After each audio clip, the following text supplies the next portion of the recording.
Well, I think you have to give.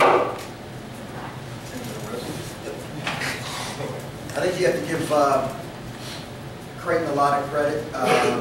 You know, they defensively game planned really well, and we anticipated that they would, you know, not place certain guys and really pack the paint, and they did that, and they made it difficult for us. I think Jim just told me this the first time we've been great in 81 years, so we'll certainly take it. We have to do a lot of things better. But as I said to the guys in the locker room, I was really proud of just our resilience there in the last few minutes. When they made their run, we didn't get back in transition like we need to. But listen, I think there's a lot we can learn from this, and we need to learn from it. And I'd rather learn from a win. So it's not always pretty. We felt like in this game our strengths needed to be our strengths. Offensive rebounding, defensively we needed to be good. We turned them over at a high rate, and I felt like if we could make some shots, you know, we'd have a real chance of playing well. Now, the only component we didn't do is we didn't make shots. So that was something we continue to work on. But I was really proud of our guys' resilience there the last 5 minutes. They've lost 4 of their 7 games literally in the last, this one wasn't necessarily in the last minute, but they lost 3 games, 2 of which they were up 2 in the last 10 seconds. So by no means is this a team that we overlooked in any stretch, by any stretch. I mean, we were ready for a battle. Coach, you've been in the MAC, you've been in the Big South, you've been in the Big East. Is there a different feel to, because every single game is so competitive? Your 7 games, I think you win, are by an average 5.5 points. So what's it like to be in this league? You know, I think it's, I just keep playing balls and Tom's nearby, and I think it's not too unlike what I feel like we've faced in other leagues. And I think the balance in this league is not something we didn't expect. We expected it. And I do think, Tom, too, our style of play probably lends itself to there being closer games. You know, they're not always high possession games. You know, Villanova can, you know, they can beat you by 25 or 30 on a given night.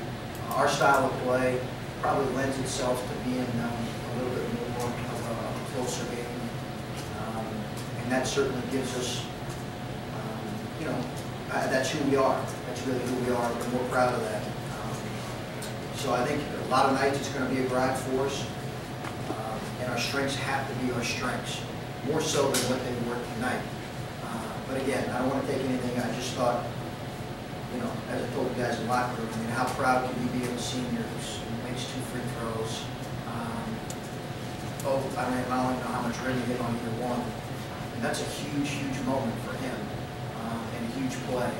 And not to mention what got him the 2 free throws, which was the offensive rebound. So really, really proud of him, and happy for him in that moment. Chris, this was the kind of game it seemed like every time it looked like it might put a little distance between yourself, they would come right back and stuff, and it just kind of claw back in and stuff. Was there something that you felt like you guys were, I don't know if lacking is the right word, but just didn't have tonight that kept them in the game, or was it something different? You know, I think they made some big shots, and we couldn't, Michael, you know, when we got up 8 or 9, we couldn't put enough possessions, whether it was a couple of missed shots. I think we had some clean looks, and we worked a ton. These guys will tell you, we worked on shooting a lot going into this game because we anticipated that our guys were going to get some open looks. So we worked a lot on shooting, spent a lot of time shooting the ball in the practices leading up. But I don't think, you know, I think you probably have to give them credit, and then I think we had a stretch there in the second half that was really poor. terms of just some poor offensive possessions and some transition possessions that were not who we are and certainly not who we need to be. And give them credit. They made threes. I think they made 3 straight threes to have a 9-0 run. We contributed to some of that. But you have to give them credit as well. But like I said, there's a lot we need to take from this game and improve on. And we're well. Cam, last year you guys had a lot of Big East games came down just like this one, and they didn't turn out the way you wanted it. But you've turned that around a little bit. I know the Georgetown game was a heartbreaker, but you've won some close games this year. Is this team doing a better job of focusing on every single possession throughout the 40 minutes than last year's team? Is that the difference in getting wins this year? I think that's part of it. A lot of guys who are on this team play minutes who are part of a lot of those close losses last year. One of the biggest things is we have Rose back, and we all know what he can do on the floor. Doesn't even have to be statistically. I mean, his swag on the floor means his confidence at times, late game, early game. I mean, it doesn't matter. He gives us a lot of confidence on the floor. But I think a lot of guys who are playing have been a part of so many of those that I don't want to say we're used to it, but we just kind of carry ourselves a little bit differently because we've been a part of these games. And I don't want to say we expect it, but if it comes down to it, then I think we trust each other a lot more. And that we're capable of getting stops when we need to, we're capable of making plays when we need to. And you've been in 3 different leagues. Is this fun? Yeah, I mean, anytime you get to travel to all these different places, play all these different teams, you get to match up against great players. And then in every league, I mean, it's a battle every night. I mean, the Horizon League was a battle every night.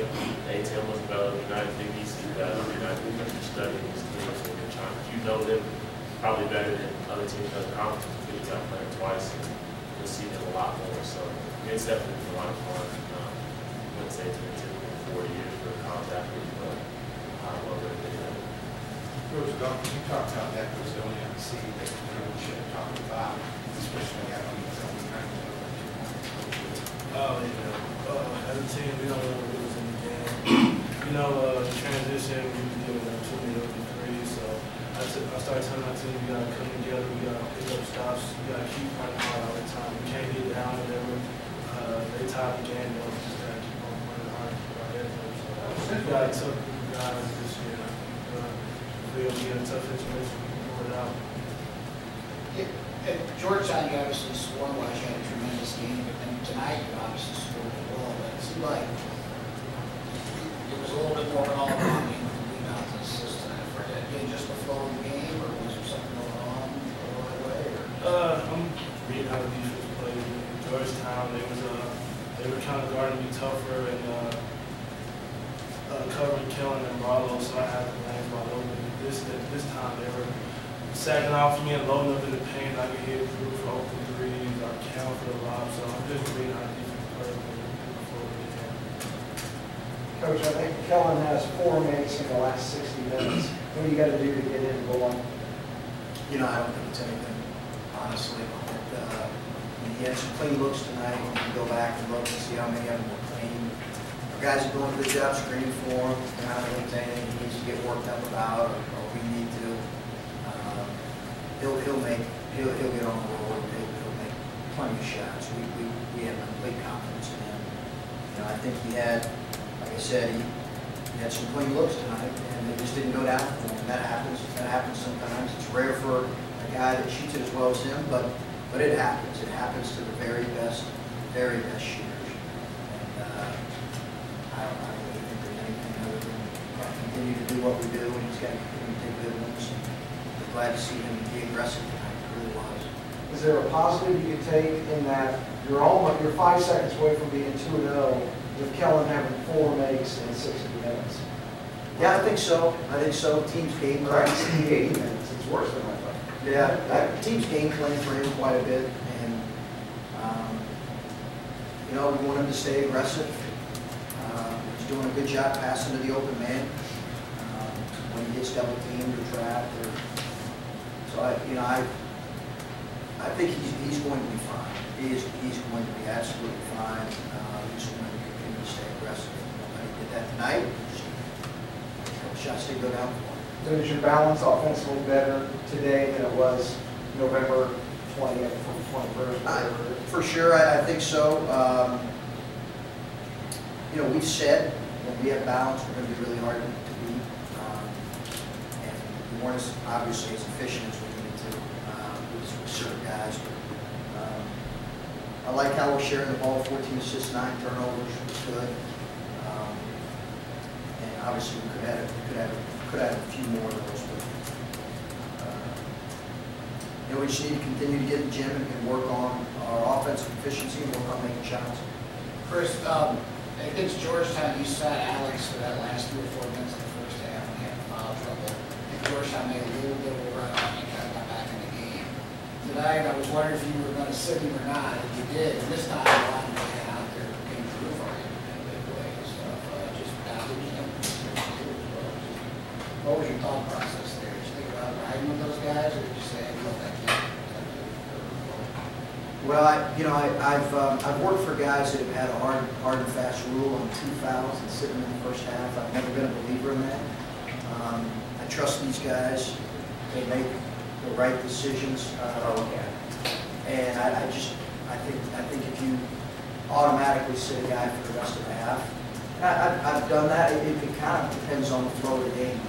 And we'll play a guy with 2 fouls. We've done it a lot this year. I think we only got burnt once or time, maybe once or twice. We broke first time, Georgetown, first game. Then it didn't affect the rest of the game. So I've got a lot of trust in him. We've got really high-level IQ guys. Marlo can test you with his fouls. He's one of the smartest guys that fouls at a high level that I've ever coached, because he's really smart. Some of his fouls are not smart, but he's really smart. But you know, I do trust him, and it usually depends on the flow of the game.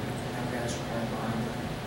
Coach, with 6 seconds to go, they're at the line, and I think you had Travis and Austin down low on the free throw, and Cam was actually up top by the shooter. Why was that? Why wouldn't you have Cam down low on their free throw, not on your free throw, but on a Creighton free throw? You remember what I'm talking about? Our defensive rebounding. Yeah. It's how we teach free throw rebounding in that situation. And if you watch this game, it's usually in that spot. We don't want to get into it to great detail, but you know, there is a time where we thought about moving him and Austin, but there is a way that we teach free throw knockout rebounding, and that's the way we play it. So, I mean, there's a real thought behind it. It's good. It's a really good question, because you think best rebounder in the league, shouldn't he be down there? There is a technique behind it. All right. I think we're Right, guys, back me up here. Coach, you had 2 situations in the closing seconds where you were up 3, and the eternal debate of whether to foul or not to foul, and one of the time goes with that. The other time you let it play through. What was kind of your philosophy in those 2 situations, and just in general on 3 lanes with the foul? Yeah, again, I don't want to give too much away, but we fouled when we wanted to foul, and we didn't foul when we did not want to foul. So.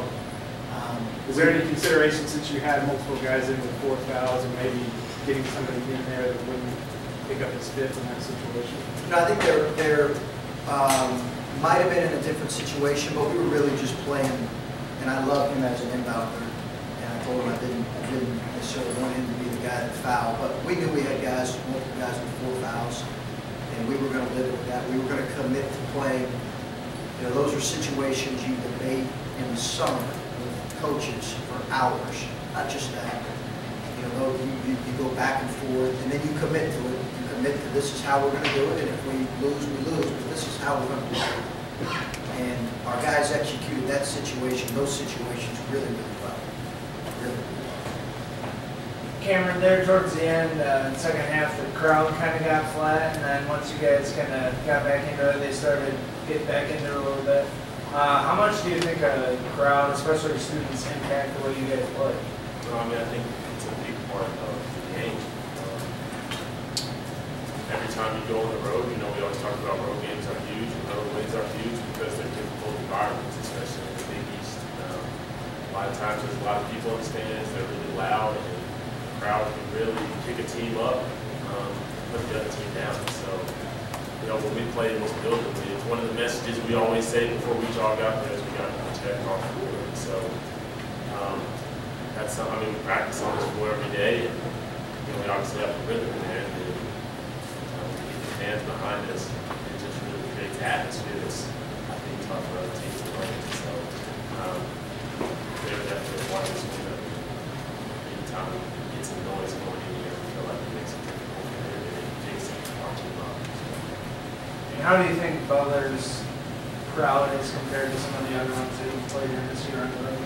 I think it's great. I mean, I was never talking out about it. I feel like we have really passionate fans. Fans who come to every game. Our students are loud when they're here. They give us all the energy that we need. You know, I think you could ask anybody on our team, I think we would trade playing in Hinkle Fieldhouse for any other building. So.